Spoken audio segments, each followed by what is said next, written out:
Welcome दोस्तों, कैसे आप सभी। उम्मीद करते हैं कि अच्छे होंगे। आज 8 दिसंबर 2022 गुरुवार का दिन हो गया है। आज के मुख्य समाचार, बड़ी खबरें, देश और दुनिया के ताजा महत्वपूर्ण अपडेट लेकर हाजिर हो चुके हैं। आज की बड़ी खबरें बहुत ही ज्यादा महत्वपूर्ण होने वाली है, क्योंकि अलग अलग राज्यों की ओर से, सरकारों की ओर से महत्वपूर्ण अपडेट आ चुका है। इलेक्शन न्यूज अपडेट भी जानेंगे। इसके अलावा आरबीआई की ओर से भी महत्वपूर्ण बड़ा अपडेट आ चुका है। बैंक खाताधारकों के लिए बड़ी काम की खबर, नोटबंदी से जुड़ी 2 बड़ी खबरें आई है। इसके अलावा अलर्ट हो जाने के लिए भी बड़ा अपडेट जानेंगे। वीडियो को आप ध्यान से आखिर तक जरूर देखते रहिएगा। तो आइए दोस्तों, बिना टाइम विलंब के शुरुआत करते हैं आज की पहली बड़ी खबर। 15 साल बाद एमसीडी से भाजपा आउट हो गई है। दिल्ली नगर निगम चुनाव में आम आदमी पार्टी ने बहुमत से जीत दर्ज की है। स्टेट इलेक्शन कमीशन के मुताबिक 250 सीटों वाले एमसीडी चुनाव में आम आदमी पार्टी को 134 सीटें मिली है, जो बहुमत से 8 ज्यादा है। भाजपा को 104 सीटें मिली है, कांग्रेस को 9 सीटें और 3 सीटों पर निर्दलीय प्रत्याशियों की जीत हुई है। एमसीडी में आम आदमी पार्टी की जीत पर सीएम अरविंद केजरीवाल ने दिल्ली की जनता को बधाई दी। कांग्रेस के 188 और भाजपा के 10 कैंडिडेट की जमानत भी जब्त हो गई है। यानी दिल्ली एमसीडी में अब आम आदमी पार्टी की सरकार, बीजेपी का राज खत्म हो गया है। इसके अलावा आपको बता दें, आज गुजरात और हिमाचल प्रदेश विधानसभा चुनाव के रिजल्ट भी आ रहे हैं। सुबह 8 बजे से मतगणना चालू हो जाएगी। आज 2 राज्यों गुजरात और हिमाचल प्रदेश विधानसभा चुनाव के रिजल्ट भी सामने आ जाएंगे। सबकी निगाहें गुजरात की तरफ है, जहां भाजपा पिछले कई सालों से सत्ता में मजबूती से जमी हुई है। लेकिन इस बार आम आदमी पार्टी ने यह मुकाबला त्रिकोणीय बनाने की कोशिश की है।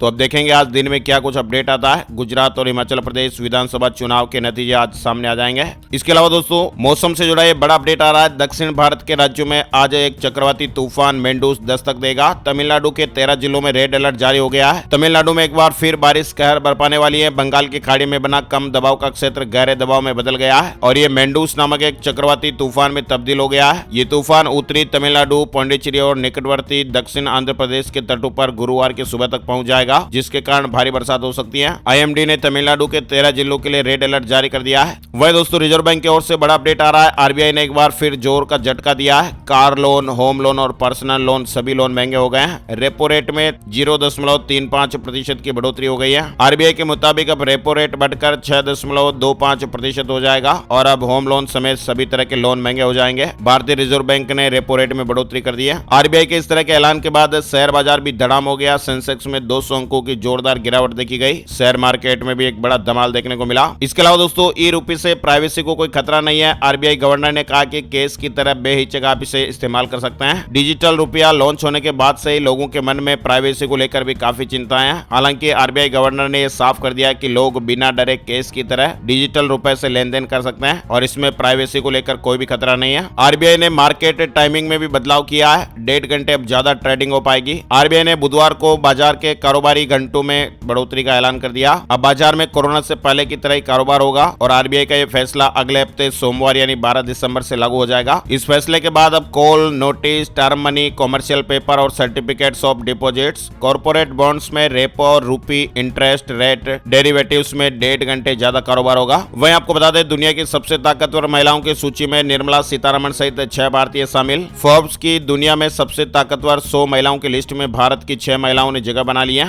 और इस लिस्ट में केंद्रीय वित्त मंत्री निर्मला सीतारमण का नाम भी शामिल है। आगे बढ़ते दोस्तों, बड़ी खबर जो काफी ज्यादा महत्वपूर्ण है। सुप्रीम कोर्ट ने बुधवार को अपने मोबाइल एप्लीकेशन का एंड्रॉइड वर्जन 2.0 लॉन्च कर दिया है। इस एप्लीकेशन को गूगल प्ले स्टोर से डाउनलोड किया जा सकता है। इसका iOS वर्जन 1 सप्ताह में लॉन्च हो जाएगा। इस एप्लीकेशन के माध्यम से लॉगिन करके अदालती कार्यवाही को लाइव देखा जा सकेगा। वहीं दिल्ली एनसीआर में निर्माण कार्यों पर लगी रोक हट गई है। एक्यूआई में सुधार के बाद फैसला लिया गया है। केंद्र के वायु गुणवत्ता आयोग ने बुधवार को दिल्ली राष्ट्रीय राजधानी क्षेत्र एनसीआर में प्रदूषण रोधी कार्य योजना के तीसरे चरण के तहत गैर जरूरी निर्माण कार्य पर लगी रोक सहित लगाए गए प्रतिबंधों को हटाने का आदेश दिया है। दिल्ली का समग्र वायु गुणवत्ता सूचकांक एक्यूआई बुधवार को 304 दर्ज हुआ। वहीं राजस्थान से जुड़ी खबर आ रही है। अब राजस्थान के सरकारी स्कूलों में 3 साल के बच्चों का प्रवेश होगा। सरकार ने एक योजना बनाई है। दरअसल राजस्थान सरकार हैप्पी साला के रूप में प्री नर्सरी की शुरुआत करने जा रही है। अगले सत्र से इसकी शुरुआत हो जाएगी। सरकारी स्कूलों में प्रवेश 5 साल की उम्र होने के बाद होता है, लेकिन इससे पहले बच्चे 3 साल तक आंगनबाड़ी में पढ़ाई करते थे और ऐसे में कई बच्चों के अभिभावक एलकेजी और यूकेजी की पढ़ाई के लिए प्राइवेट स्कूलों में एडमिशन करवा देते थे, लेकिन अब ऐसा नहीं होगा। राजस्थान में हैप्पी साला के रूप में प्री नर्सरी की शुरुआत होने जा रही है। वहीं राजस्थान से जुड़ी अपडेट खबर है। सोशल मीडिया पर उठी सांसद हनुमान बेनीवाल को Z+ सुरक्षा देने की मांग। हनुमान बेनीवाल के समर्थकों द्वारा मांग की गई है कि केंद्र सरकार और राज्य सरकार को तुरंत उनकी सुरक्षा बढ़ानी चाहिए। समर्थकों ने कहा कि बाड़मेर में पहले भी 2 बार हनुमान बेनीवाल पर जानलेवा हमला हो चुका है। ऐसे में उनकी सुरक्षा को लेकर उनके समर्थक भी चिंतित हैं। आरबीआई की ओर से अपडेट है। यूपीआई में एक नया फीचर समाचार, IFSC में सोने पर हेजिंग को अनुमति मिली है। RBI गवर्नर शक्तिकांत दास जी ने कई बड़े ऐलान किए हैं। रेपो रेट को लेकर अपडेट आपने जान ही लिया है। इसके साथ ही IFSC में सोने की कीमतों के जोखिम के प्रति हेजिंग की अनुमति दी गई है। इसके अलावा UPI प्लेटफॉर्म पर single block and multiple debits feature के माध्यम से ग्राहकों को लेन देन करते समय और आसानी होगी, यानी UPI में अब विस्तार होगा। अब ग्राहक इसके जरिए ई-कॉमर्स प्लेटफॉर्म पर शॉपिंग या होटल बुकिंग के अलावा भी सिक्योरिटी में निवेश और वस्तुओं या सेवाओं की डिलीवरी की ऑन डिमांड पेमेंट कर सकते हैं। बड़ी खबर है, जापानी इंसेफेलाइटिस से जुड़ा अपडेट आ रहा है। चीन के बाद अब जापान से भी तबाही आ रही है। इस तरह की एक चौंकाने वाली खबर है। मच्छर के काटने से वायरस फैलता है। जापानी इंसेफेलाइटिस संक्रमण सबसे घातक वायरल संक्रमणों में से एक है जो मच्छरों के काटने से फैलता है और इसके चपेट में आने के बाद मरीज के ब्रेन में सूजन हो सकती है जिससे मौत तक हो सकती है। चीन से निकला कोरोना वायरस का संक्रमण अभी तक पूरी तरह से खत्म नहीं हुआ है कि इसी बीच एक और ये डराने वाली खबर सामने आई है। जापान के इंसेफेलाइटिस वायरस के मामले ने लोगों की चिंताएं बढ़ा दी हैं। जापानी इंसेफेलाइटिस एक वायरल ब्रेन इन्फेक्शन है जो पुणे में एक 4 साल के बच्चे में पाया गया है। वहीं आपको बता दें, पिछले कुछ महीनों से असम और मिजोरम में भी जापानी इंसेफेलाइटिस के मामले तेजी से बढ़ रहे हैं। इस साल जुलाई से लेकर अब तक असम में संक्रमण के कुल 400 मामले सामने आ चुके हैं। साथ ही अपडेट खबर आ रही है, PhD के लिए नया नियम, अब 62 साल से अधिक के टीचर नहीं करा सकेंगे नया रिसर्च वर्क। UGC ने PhD के लिए नया रूल निकाला है। इसके तहत अब 62 साल से ऊपर के शिक्षक नए रिसर्च वर्क के लिए गाइड नहीं बन सकेंगे। हालांकि इनके अंडर में अगर पहले से कोई रिसर्च वर्क चल रहा है तो उसे वे पूरा करवाएंगे, लेकिन नया शोध नहीं शुरू कराएंगे। वहीं संसद के शीतकालीन सत्र का पहला दिन PM मोदी ने कहा कि अमृत काल में देश आगे बढ़ रहा है। वैश्विक मंच पर भारत की भागीदारी बढ़ी है। इंडिया वर्सेज बांग्लादेश से जुड़ा अपडेट क्रिकेट प्रेमियों के लिए, बांग्लादेश ने भारत को 5 रन से हरा दिया है। रोहित सेना ने सीरीज गंवा दी है। बांग्लादेश ने 3 मैचों की सीरीज के दूसरे मुकाबले में भारत को 5 रन से हरा दिया और इसके साथ ही बांग्लादेश ने सीरीज पर 2-0 से कब्जा भी जमा लिया है। साथ ही अपडेट आ रहा है कि रोहित शर्मा की कप्तानी में भारतीय टीम ने बांग्लादेश के खिलाफ वनडे सीरीज गंवा दी है। दूसरा वनडे मैच जीतने के साथ ही बांग्लादेश ने सीरीज में 2-0 से अजय बढ़त बनाई है और इसके साथ ही भारतीय टीम में को एक बड़ा झटका लगा है। रोहित समेत तेज गेंदबाज दीपक चाहर और कुलदीप सेन तीसरे वनडे से बाहर हो गए हैं। बड़ी खबर आ रही है, हिमाचल रिजल्ट से पहले कांग्रेस ने एक बड़ी कार्रवाई की है। 30 नेताओं को पार्टी से निष्कासित किया है। पार्टी विरोधी गतिविधियों के लिए 30 कांग्रेसी नेताओं को पार्टी से 6 साल के लिए निष्कासित किया गया है। वहीं जनवरी में इंदौर में आयोजित होगा 17वां प्रवासी भारतीय दिवस सम्मेलन। गुयाना के राष्ट्रपति मुख्य अतिथि होंगे। भारत जनवरी 2023 में इंदौर में 17वें प्रवासी भारतीय दिवस की मेजबानी करने जा रहा है। ये सम्मेलन 10 जनवरी 2023 को आयोजित किया जाएगा। वही दोस्तों, भारत में अब कड़ाके की सर्दी पड़ने का टाइम आया है और इसी बीच ये गर्मी वाली खबर आई है। भारत में जला देने वाली गर्मी पड़ेगी, बर्दाश्त के बाहर होगी लू। विश्व बैंक रिपोर्ट में इस तरह का दावा किया गया है। भारत में पिछले कुछ दशकों में हजारों लोगों की मौत के लिए जिम्मेदार लू का प्रकोप चिंताजनक गति से बढ़ रहा है और देश जल्दी ऐसी भीषण गर्म हवाओं का सामना करने वाला दुनिया का पहला देश होगा जो इंसान की बर्दाश्त की सीमा से बाहर होगी। एक नई रिपोर्ट में इस तरह की चेतावनी दी गई है। वहीं PM मोदी 11 दिसंबर को 3 राष्ट्रीय आयुष संस्थान देश को समर्पित करेंगे। Time magazine 2022 person of the year बने व्लोडिमीर जेलेंस्की। मैगजीन ने यूक्रेनी राष्ट्रपति व्लोडिमीर जेलेंस्की और यूक्रेन की आत्मा को अपना 2022 पर्सन ऑफ द ईयर नामित किया है। वहीं RBI ने खाताधारकों को एक और राहत दी है।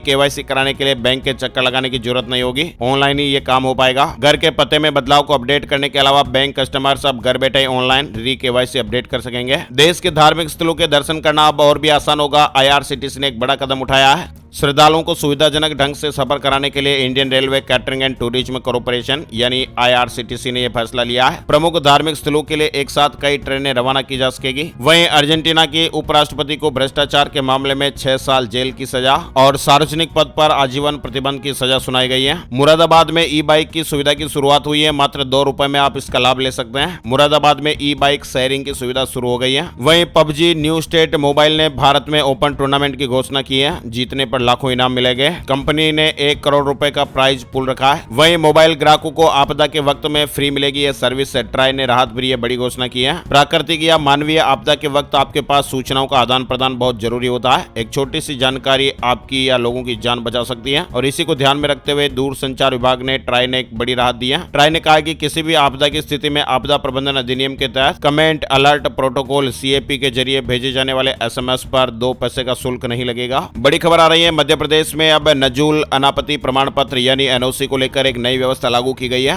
इस व्यवस्था के तहत 2023 से अब यह प्रमाण पत्र नहीं दिया जाएगा। मध्य प्रदेश में नए साल से नजूल अनापत्ति की व्यवस्था बंद हो जाएगी। वहीं उत्तर प्रदेश बोर्ड 10वीं और 12वीं के मॉडल पेपर जारी हो गए हैं। बोर्ड की आधिकारिक वेबसाइट upmsp.edu.in पर जाकर नमूने के प्रश्न पत्रों को डाउनलोड कर सकते हैं और अपनी तैयारी को अच्छे से परख और मजबूत कर सकते हैं। वहीं राजस्थान में फ्री मोबाइल के लिए अब और इंतजार करना पड़ सकता है। राजस्थान में चिरंजीवी परिवार की महिला मुखिया को फ्री मोबाइल के लिए फिलहाल इंतजार करना पड़ सकता है। पहले राज्य सरकार की मंशा दिसंबर में यह मोबाइल फोन देने की थी, लेकिन अब जनवरी के प्रारंभ में योजना का शुभारंभ होने के आसार हैं। बताया जा रहा है कि भारत जोड़ो यात्रा की वजह से सीएम अशोक गहलोत शेड्यूल में बहुत बिजी है, इसलिए यात्रा के राजस्थान से हरियाणा में एंट्री के बाद महिलाओं को ये मोबाइल बांटे जाएंगे। इस तरह की मीडिया रिपोर्ट्स हैं। मध्य प्रदेश से जुड़ी बड़ी खबर आ रही है। मध्य प्रदेश में शिवराज सरकार ने राज्य के पिछड़ा वर्ग यानी ओबीसी के युवाओं को लुभाने के लिए एक और बड़ा अपडेट दिया है। सरकार ने इनके लिए विदेश में रोजगार की एक नई योजना मंजूर की है। पहले चरण में इन्हें जापान में नौकरी मिलेगी। वहीं पीएम श्री योजना से देश के 14,000 से ज्यादा स्कूल जुड़ेंगे। पढ़ने और पढ़ाने का तरीका बदलेगा।